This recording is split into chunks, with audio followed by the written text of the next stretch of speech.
欢迎您收听由喜马拉雅出品、福暖文化制作的精品多人剧《从孤惑鸟开始》，作者活尔该，演播三生净水、刘兆坤、蔡新纯等人。第370回，高僧耳见莲。五福楼中一片狼藉之中。虎姑婆，还有没有得救啊？猪嘴道人大声嚷嚷，他催促的是一个头上绑玉带、脸上画黑色桃花中的老太婆。有的救，有的救。那老太婆一手拿6寸长的钢钉，一手拿着插针纺锤，站在满地的焦色残骸中间。说着，这老太婆拿钢钉穿入一截残骸当中，手里又捡起一块来，针线在皮肉之间来回穿梭，不多时就缝补出一具蜈蚣模样的尸体。之后老太婆把钢针一拔，这蜈蚣陡然立了起来。胡三先生点了点头，施施然向老太婆下拜。有劳虎骨仙姑。好说，不过三先生，有一桩事老身要先想明白。仙姑有话直说。胡三先生说道。虎骨婆一边缝补尸体一边说道：老身在关外潜修500多年，一直相安无事，靠的便是明哲保身这4个字。老身是个福薄的，龙虎旗牌这等夺天地造化的宝物可不敢觊觎。今日赴宴实在是盛情难却，所以……胡三先生了然。岂敢强求仙姑。如此，完了手上的针线活儿，老身就先告退了。虎骨婆手上针线一挑，上百根丝线同时射向四面八方。只一盏茶的功夫，地上的残缺尸块便一个一个的拼凑起来，身上还带着缝补的痕迹，却惊呼跳跃，和活人活妖无异。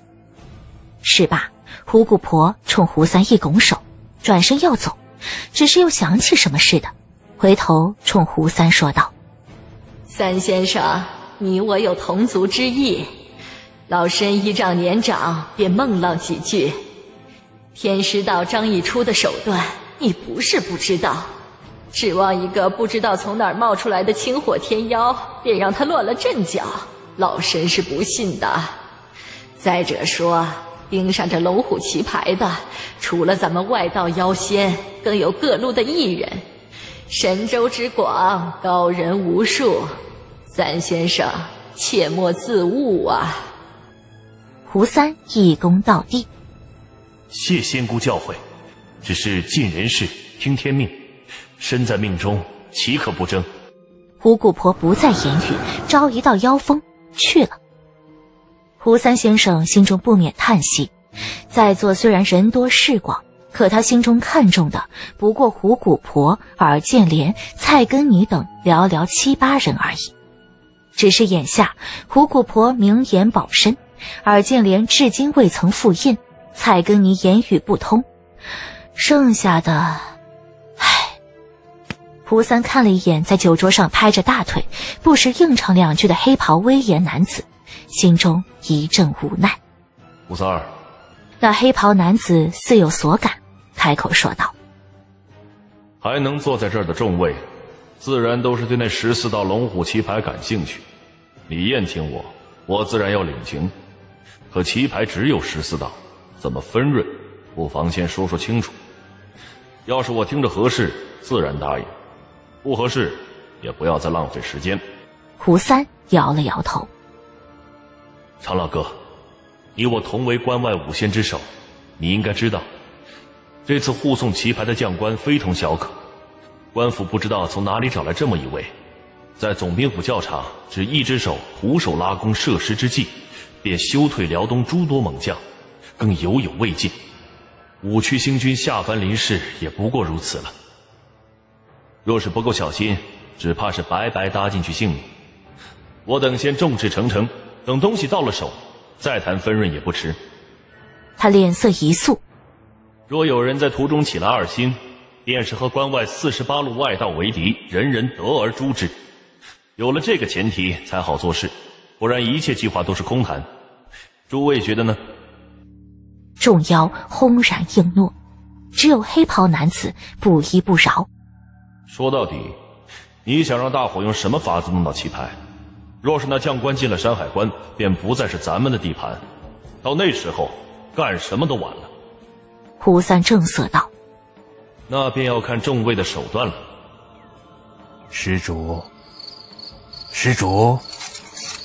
锡杖上的铁环晃动，这瞎眼怪僧一瘸一拐，紧赶慢赶，才跟上厉言的脚步。这位施主啊，老僧双目昏花，又跛了一只脚，这十冬腊月，你怎么连步路都不让我呢？怪僧说这话时没有半点高人风采，李岩也不看他。你只有2条腿，我连人带马却有6条腿，2条腿好让路，6条腿难让路，自然是2条腿的先让。弥陀佛。怪僧诵一声符号。可惜，可惜。换做第二个人，总得接茬问一句：可惜什么？但是李岩却没有理他，就这么往前走。这僧人脸皮也厚，完全没有当回事，跟紧李岩死缠烂打。本来施主戾气缠身，一身冤孽，老僧不忍施主堕入魔道，方才来此点化。再见施主言谈，分明入魔已深，只怕寻常点化难以挽救啊。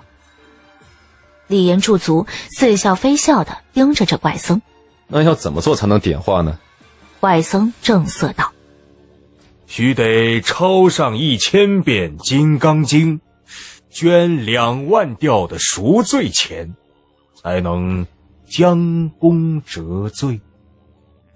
李岩双眼盯了怪僧2秒，耳根里吐出一句：你要再不走，也就不用走。怪僧一脸的瞠目结舌，他指着李岩，半天说不出话来。李岩可没有开玩笑的心思，他手指攀上腰间的金母大剑，不经意间杀气毕露。怪僧见状，一扭头，一瘸一拐，跑得比被狗撵还要快。李岩本来以为这便赶走了这个怪僧，没想到转了个街角，这怪僧又站在距离自己20米开外的地方，畏首畏尾地看着自己。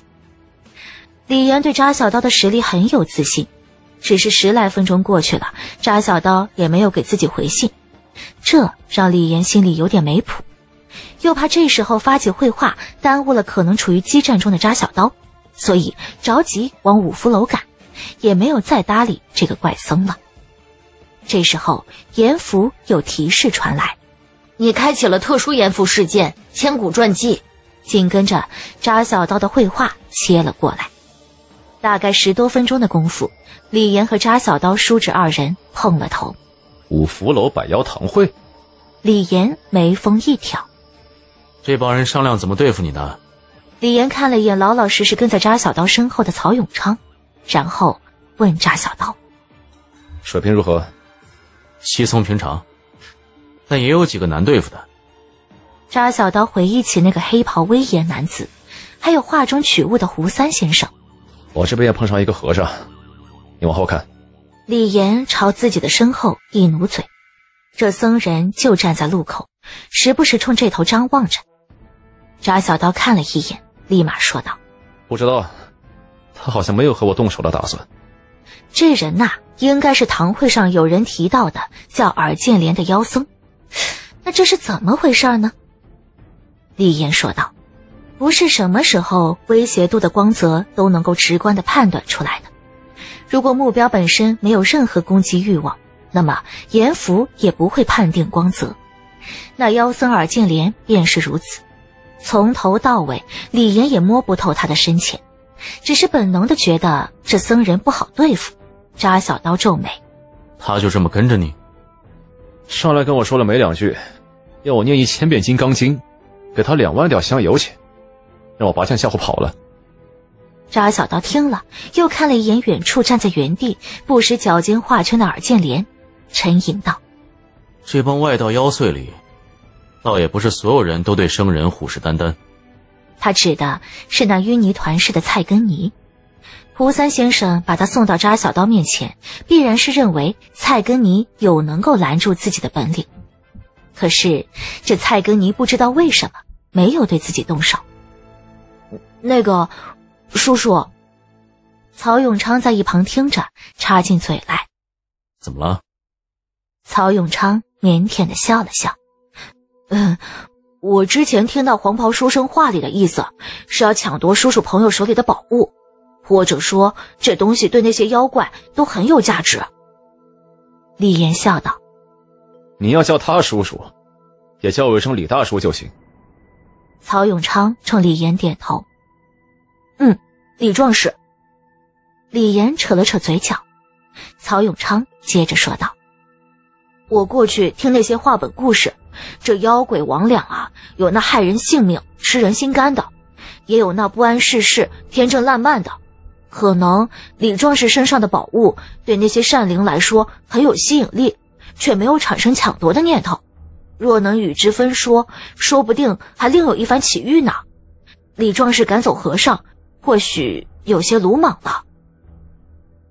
李岩听了一愣，琢磨一番，居然觉得曹永昌说的不无道理。天师道的道士也说过，这龙虎棋牌除了对邪祟，对游神散仙之流也会不自觉地被吸引。难道神仙之流也会动念抢夺宝物吗？再者，李岩想起了开始事件的时候遇到的那个竞标的行走，名字他虽然忘了，但是那人对这次事件表现出极为强烈的渴望。实际上，这次阎浮事件对8级行走的难度只是中等，奖励也注定不会太丰富。他为什么愿意花几千点来开启事件呢？也许龙湖棋牌在身，不见得全是坏事。要不我再去试试？李岩和扎小刀商量。我觉得行。扎小刀点头。李岩咳嗽一声，转身走向尔建连。尔建连一开始有点害怕，看李岩慈眉善目的，也就没有跑开。未曾知晓高僧名讳。李岩正儿八经的施了个礼。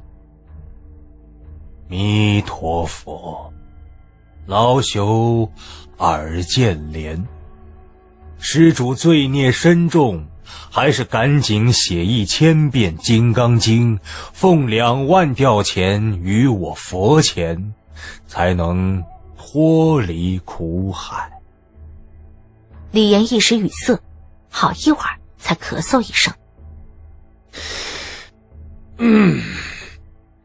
晚辈人在命中，身不由己，又有朝廷诏命在身，是方才误会了大师，希望大师不要见怪。不怪不怪，施主只要经忏奉钱便是。尔建连眼巴巴地看着李岩，无论怎么敲打，尔建连就是一口咬死。李岩一时间有些头疼，难不成真让自己写1000遍佛经？他什么时候受过这委屈啊？再说了，2万吊钱，那就是2万两银子，他也拿不出来啊。扎小刀见状，咳嗽一声，也凑了过来。大师你好啊。尔建连一见扎小刀，突兀的大惊失色。哦呀！这位施主平日久力庖厨，造下无数杀孽，眼看就要大祸临头，还是赶紧抄上1000遍《金刚经》，再奉2万吊香火钱供奉我佛，方才能逢凶化吉呀。扎小刀一时语塞。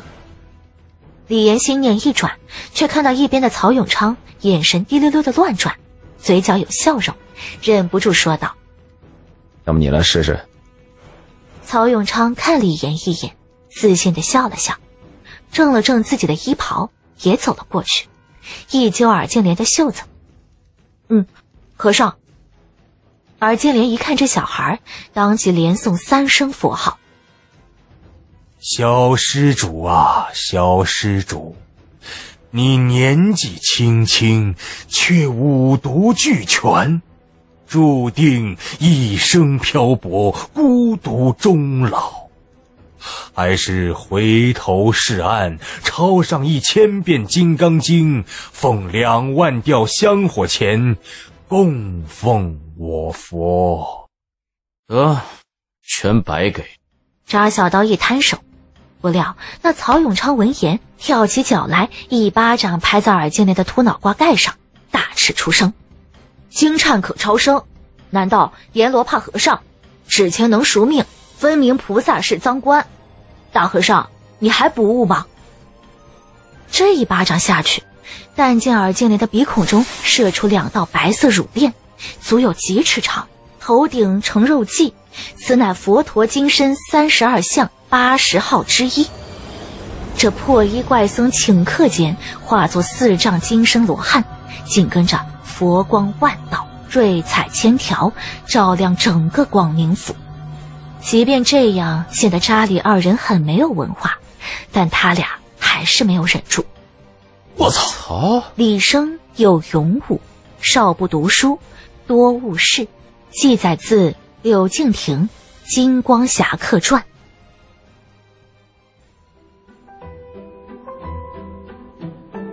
您刚才收听到的是由喜马拉雅出品，福暖文化制作的精品多人剧《从孤惑鸟开始》，作者胡尔该，演播三生净水、刘兆坤、蔡新纯等人。